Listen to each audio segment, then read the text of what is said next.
Olá, aluno. Nós vamos agora à resposta da interatividade do bloco anterior. Resposta. A pergunta era sobre a questão do olimpismo, né? Então vamos retomar. O pedagogo Pierre de Frédy, barão de Coubertin, viajou por diversos países para conhecer os sistemas de ensino, a fim de reformar a educação na França. Em 1894, em reunião na Universidade de Sorbonne, convenceu representantes de 13 países de que seria possível recriar os jogos. Defensor ardoroso do amadorismo esportivo, desenvolveu um ideário educacional denominado olimpismo. Aí a pergunta: quais eram as principais ideias defendidas pelo olimpismo? Então, o barão Pierre de Coubertin defendia no olimpismo que seria possível, alternativa B, educar os jovens através do esporte, promover o bom entendimento entre os povos e organizar festivais esportivos para o convívio de jovens de todo o mundo através da disputa esportiva. Vamos ao próximo bloco? Nós vamos falar um pouquinho com vocês sobre a organização do esporte e a lógica capitalista. Nesse momento, a gente vai discutir temas não tanto históricos como filosóficos. Nós vamos falar mais sobre a questão crítica. Então, nós vamos discutir um autor chamado Brown, que vai falar que o esporte, quando foi criado na Inglaterra, lá no século XIX, ele veio todo envolvido dentro de uma ética capitalista. E ele tem muita relação com o capitalismo, então, com o capitalismo industrial. Então, o esporte profissional de alto rendimento, ele se alinha às características econômicas da sociedade capitalista, enquanto o esporte que não é de alto rendimento, o esporte escolar, ele deve se munir, se preservar de algumas coisas, ele não deve seguir tanto essa ótica, porque senão ele vai poder potencializar aspectos de desigualdade, tá? Então, o desenvolvimento do esporte olímpico reforça aspectos políticos e ideológicos. A gente viu isso em outras unidades. Então, o esporte enquanto olímpico, eventos internacionais, muitas vezes ele dá margem para aspectos ideológicos, para uso político. O esporte, então, de rendimento, ele tem uma potencialidade na questão econômica, questão capitalista. Esporte educação deve se preservar a questão educacional, enquanto o esporte de representação nacional tem-se a possibilidade do uso político. Muito bem. Então vamos ver que características que o esporte se aproxima de uma ética de valores capitalistas. Então o esporte de rendimento possui características correspondentes à organização econômica capitalista.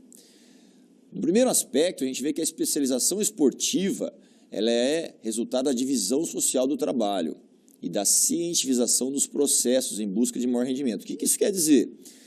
Que quando o esporte deixa de ser uma atividade desorganizada e bagunçada lá na Inglaterra, que gerava danos, que gerava vandalismo, que era uma bagunça, e começa a se organizar, e aí você tem a organização dos papéis dentro de uma equipe, onde você vai ter o defensor, o armador de jogadas, o atacante. Isso se aproxima muito do que é uma organização numa empresa. Pessoas que fazem a recepção da mercadoria, pessoas que fazem a manipulação, pessoas que fazem a montagem do produto, pessoas que fazem a embalagem e pessoas que vendem. Tá? Isso também tem uma ótica de linha de produção, de aceleração dos processos, de organização desses processos para aumentar o que a gente vai ver ali embaixo, que é o desempenho, a performance. Então, no segundo tópico, a gente vê que o esporte busca novas marcas de desempenho, recorde, em similaridade à capacidade produtiva almejada na sociedade capitalista industrial.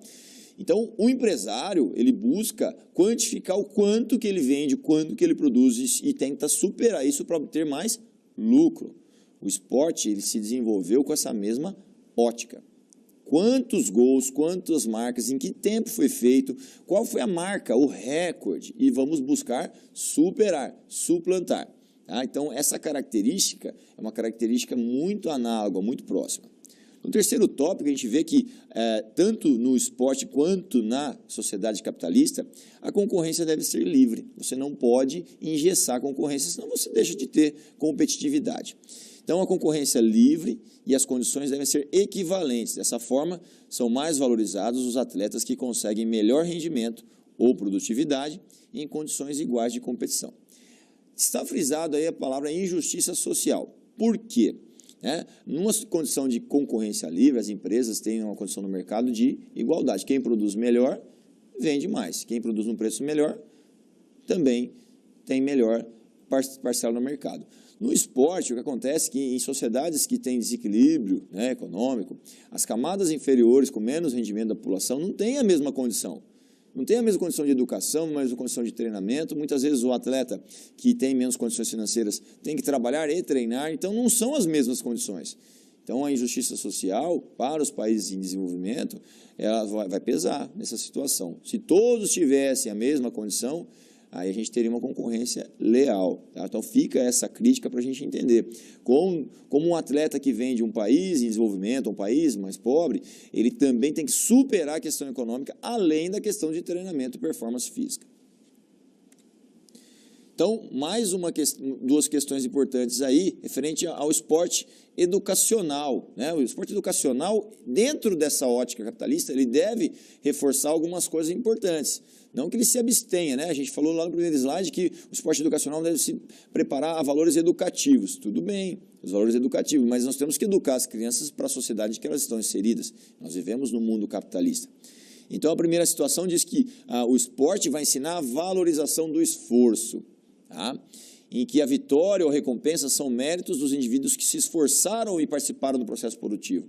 A mesma coisa acontece no trabalho, você vai ter seu salário, se você trabalhou, você se esforçou ao máximo. Né? Quanto mais você produzir, ou você mais participar nesse processo de produção, com o seu conhecimento, ou com o seu esforço físico, ou o seu esforço laboral, melhor vai ser seu rendimento. No esporte é a mesma coisa, quanto mais você treinar, se dedicar, dormir cedo, se alimentar bem, melhor sua performance. Quanto mais você praticar a técnica de uma modalidade, melhor vai ser sua performance. Isso faz parte do processo de educação e tem uma similaridade ao processo produtivo. Um outro aspecto importante é o trabalho em equipe. O esporte ele vai ensinar o trabalho em equipe, de que uma pessoa sozinha ela não tem, né, condições de vencer. E isso faz parte do nosso aspecto social.